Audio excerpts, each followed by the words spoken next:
Doc, I'm starting to sense your feelings about nukes are a little different from your colleagues. How do you mean? Your little chat with Coldman back there. I told you my father worked on the Manhattan Project, right? You're familiar with it? The basics, yeah. It was the project that kicked off the nuclear age. That's right. Some of the finest minds of the 20th century, including multiple Nobel Prize winners, worked on it.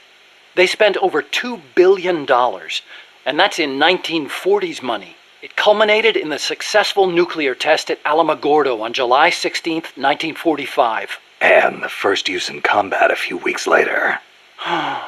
Doc? I can't walk. What? My spine isn't shaped like everybody else's.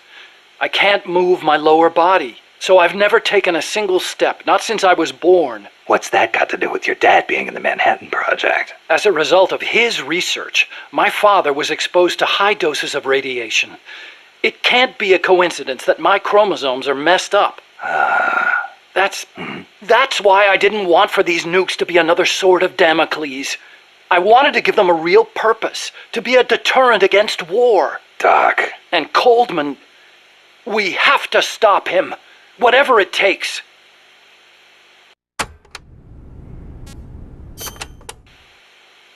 August 6th, 1945, Hiroshima. August 9, Nagasaki. The atom bomb attacks on Japan. My father was married to his work. I don't have a single memory of going places or doing stuff with him on weekends. But even as a kid, I knew on some level that it was for his family. I respected him. My mother used to tell me all the time, "Your father is a brilliant scientist. He saved countless American boys from death. You should be proud of him." Yeah. You could say the war ended because of those bombs. When I was in the 5th grade, a Japanese student transferred to our class. She showed me photos of Hiroshima after the bomb.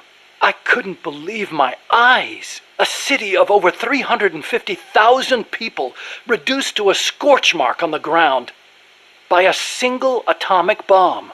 Houses blown off their foundations, burned to ashes. The only things left standing were the skeletons of steel-framed buildings. And it wasn't just the buildings. Blackened corpses on the side of the road. Survivors covered head to toe in severe burns. Within a few months, over 70,000 had died in Nagasaki, twice that in Hiroshima. For years after that, I couldn't talk to my father. Couldn't even stand to look at his face. I know how you feel, Doc. But your father's your father. If he hadn't worked on that project, my body wouldn't be like this. I could be researching something else. I could have lived a normal life.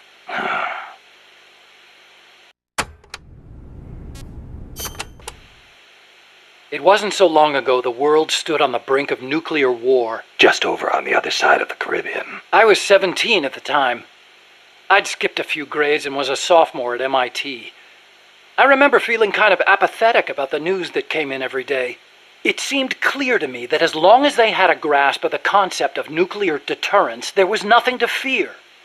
Either that, or they were fanning that fear on purpose. As a way to secure a bigger defense budget?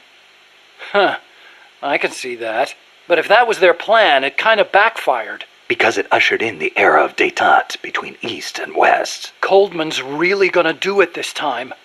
Once the nuclear genie is out of the bottle, the yoke of deterrence is going to be meaningless. People will die. Cities will burn. We have to stop him now before it's too late to turn back.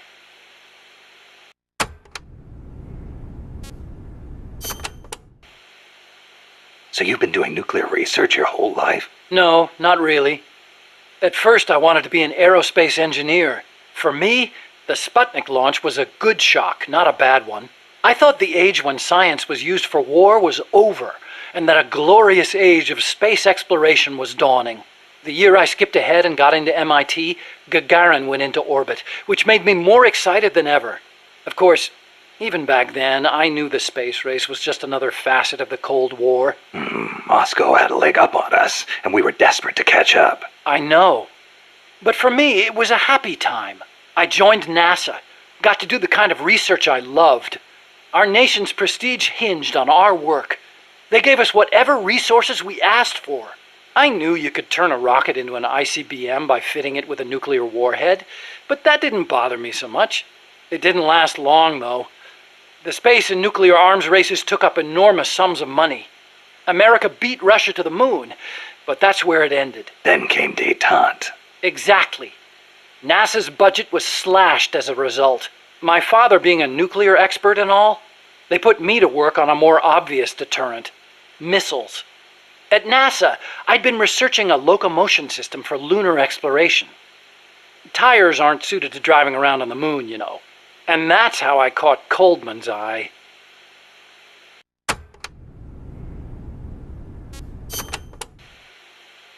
But you know, there's something I've never been able to figure out. Is the Cold War really a war, or is it really peace? Doc, what do you... People called it a Cold War, but I disagreed. Sure, nuclear stockpiles are increasing, threats are multiplying. The US and the Soviet Union have enough power to destroy the human race 100 times over. But nobody's actually being killed. Small-scale conflicts and proxy wars, maybe, but nuclear deterrence has averted another world war. The world's far more peaceful today than it was before, and the breakthroughs we've made in space exploration, thanks to Cold War competition? Fantastic, don't you think? No. We didn't need to rush into space like that. Going into space may have been mankind's dream, but good people were sacrificed in the scramble. Maybe so. NASA's definitely got some skeletons in its closet. Same goes for the nuclear arms race. Atomic testing has killed civilians and exposed thousands to radiation. Believe me, I know. And now, this. What peace was I trying to protect anyway? The more I think about it, the less I understand.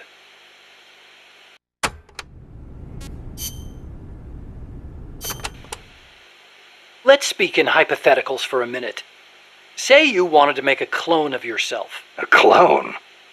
Paramedic had the same idea. It's science fiction. I'm just hypothesizing here. Okay, not a clone then. You have any kids? Nope. Wife? I've never been tied down. Okay then. So, we're still talking hypotheticals. Say you had a son who'd inherited your genes. Someone with the same combat abilities as you. Would you challenge him to a fight? Not to sound cocky, but I wouldn't want to do that. No telling who'd survive. I'll bet. You picked up on the Pupa 5000's combat patterns in seconds. Only with your advice, Doc. Well, if anybody could learn to do it just by listening, it'd be easy. But you're a born soldier. Yeah, you must have been born with genes geared for combat. Soldier genes, if you will. Genes geared for combat. I don't care how advanced their research is. You can't blame genes for everything. Blame genes?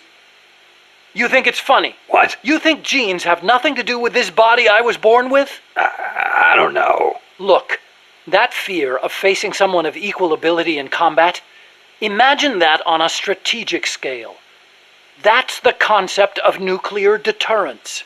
The idea is, when all sides are armed with the destructive power of nuclear weapons, they'll avoid nuclear war in order to prevent mutual annihilation. Doesn't sound all that sophisticated to me. Exactly. It's so simple in principle.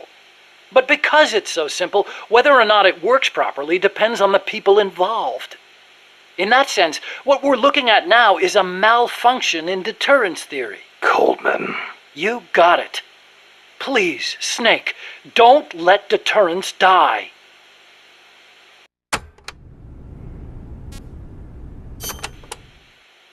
Nuclear deterrence means preventing the use of nuclear weapons in conflicts between states. But what about other situations? Like what? Terrorism has been on the rise in recent years, from separatist movements to far-left extremists. What would happen if nuclear weapons fell into terrorists' hands? Without a state, that is, without territory of their own, the chances of having nukes used against them are slim. They have no reason to fear a nuclear strike. Conversely, they have no reason to hesitate to use nukes against their adversaries. You've got a point. All the ICBMs and strategic bombers in the world amount to nothing against a terrorist group. Right. Of course, this is all still hypothetical. Countries keep their nukes under tight watch. There's no immediate danger of terrorists getting their hands on them. But the day may come when the proposition of nuclear terrorism makes nuclear deterrence theory a dead letter. Nuclear terrorism. Interesting.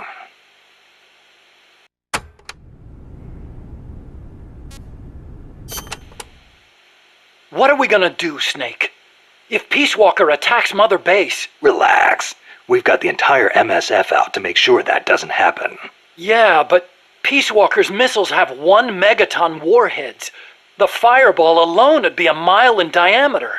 Everything in the vicinity of Ground Zero will be vaporized by the heat rays. Then there's the blast, which travels at hundreds of miles per hour. And the fires, and the... A huge dose of radiation from the initial nuclear reaction. That too. There won't be a single survivor. Yeah, I'm aware of that. Look, Doc, you made that thing. You know better than anybody what it's capable of. Right now, you've got to give me a rational, scientific estimate of the damage. If we're talking about a nuclear explosion, it's more than just MSF's problem. You're right, Snake. Sorry about that. Like I was saying, Mother Base would be wiped out. Any ships in the area could be caught in the blast too.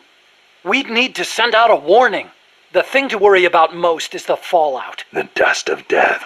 If it goes off over water, the particles will be smaller than with an explosion over land, so the wind will scatter the fallout over a wider area.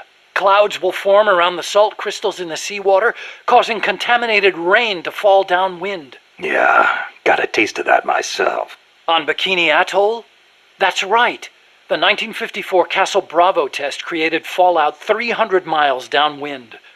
Poisoned a lot of local residents and ships, so I hear. The yield of Peace Walker's warheads isn't that big, but the amount of fallout will largely depend on weather conditions. It's impossible to make a quick and easy estimate. If it gets into the trade winds, it could come straight to Costa Rica. What was it Coldman was saying? About leaving people free to help out? He's out of his mind. What does he think's gonna happen? When they get hit by rain containing high concentrations of fallout, a lot of them will die from the external exposure alone. The rain will seep into the ground, contaminating the water supply and crops. When they ingest the stuff, the internal exposure starts. Strontium-90 and cesium-137 have half-lives of around 30 years. The effects stay with you your entire life. Leukemia, cataracts, dermatitis, cancer. And it affects reproduction, too. I know. Even today, 30 years after World War II, thousands of people still suffer from exposure to the bomb. We can't let Coldman create more of them just to prove his point. I know it sounds crazy, but I created Peace Walker so that that kind of thing would never happen again. Don't worry, Doc. We'll stop it. One way or another.